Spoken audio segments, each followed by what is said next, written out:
আবার নতুন করে কিসের ঐক্যমত আবার 14 মাস ধরে এই আলাপ আলোচনা চলতেছে, চলতে চলতে ঐক্যমত যতটুকু হয়েছে এর উপর একটা সনদও সই হয়েছে। তাহলে নতুন করে ঐক্যমতের প্রশ্নটা কোত্থেকে আসলে এটাই তো আমরা বুঝতে পারতেছি না। ঐক্যমত হয়েছে, সনদ সই হয়েছে, এটা তো বাস্তবায়ন, এখন নির্বাচনের দিকে যাব।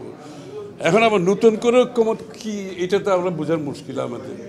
আর যে এখানে আমাদের ভিন্ন মত থাকবে এটাই স্বাভাবিক, এটা ধরে নিয়ে কিন্তু ঐক্যমতের প্রশ্নটা আসছে ওই জায়গা থেকে যে যতটুকু আমরা ঐক্যমত করা যায় ততটুকু করব, চ্যাপ্টার ক্লোজ।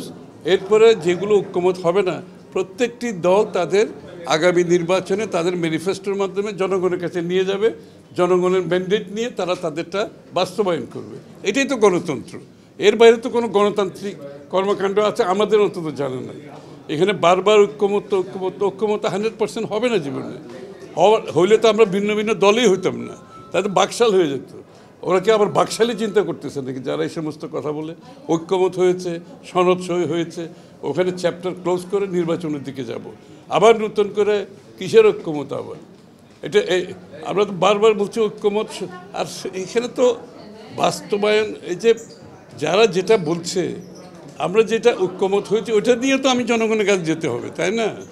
যতটুকু ঐক্যমত হয়েছে ওটা আমার জনগণের বাস্তব ম্যান্ডেট লাগবে। কিন্তু এটা তো আমরা ঐক্যমত হলে আমাদেরকে এই দায়িত্ব জনগণ দেয় নাই, আর ঐক্যমত কমিশনকে এই দায়িত্ব কেউ দেয় নাই, কিংবা অন্য কাউকে এই দায়িত্ব কেউ দেয় নাই। এই দায়িত্ব পালন করবে বাংলাদেশের জনগণ। এর বাইরে আর কিছু করার সুযোগ